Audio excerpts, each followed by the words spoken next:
Hello everyone, मैं हूं प्रतिमा।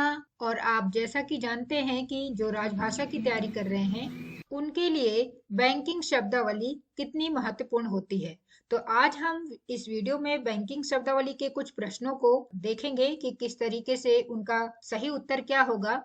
और ये बैंकिंग शब्दावली अगर आप पीएफआरडी, आरबीआई से भी, नाबार्ड जैसे किसी भी परीक्षा की तैयारी कर रहे हैं राजभाषा के लिए, तो सभी के लिए बहुत ही महत्वपूर्ण है। तो चलिए शुरू करते हैं हम अपनी शब्दावली को।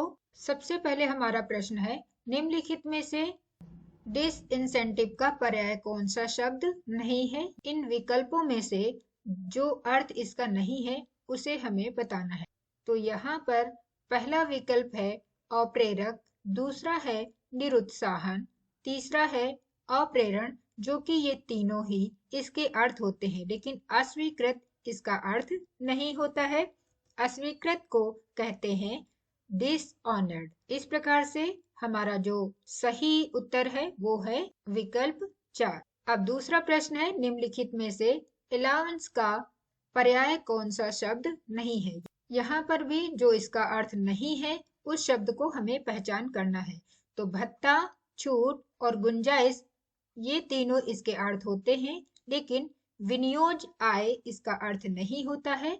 विनियोज आय को कहते हैं अलोकेबल इनकम। तो इस प्रकार से इसका भी सही उत्तर जो है वो है विकल्प 4।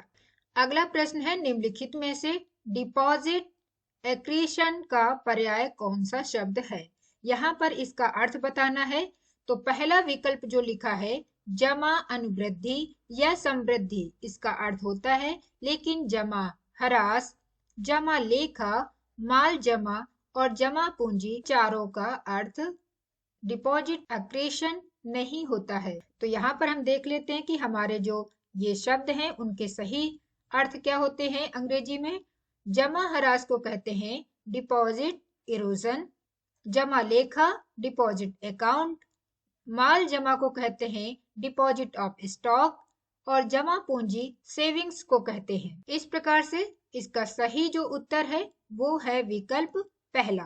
अगला प्रश्न है, निम्नलिखित में से उन्मोचन दर का पर्याय कौन सा शब्द है।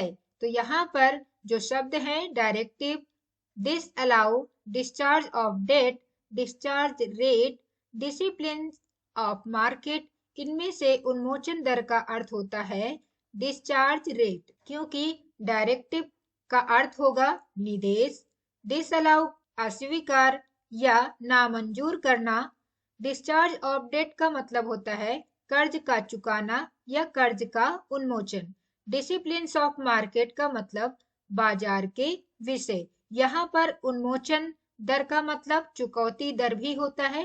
तो उन्मोचन दर कहिए या चुकौती दर कहिए, एक ही बात होगी।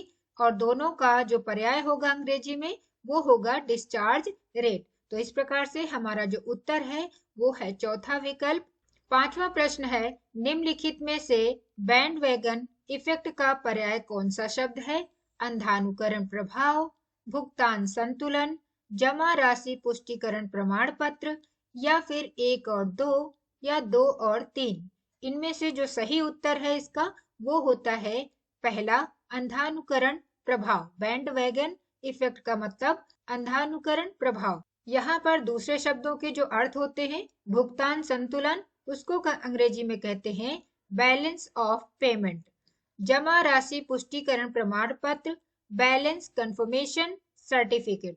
तो इस प्रकार से जो सही उत्तर होगा इस प्रश्न का कि बैंड वैगन इफेक्ट का पर्याय कौन सा है, उसका आंसर होगा पहला विकल्प।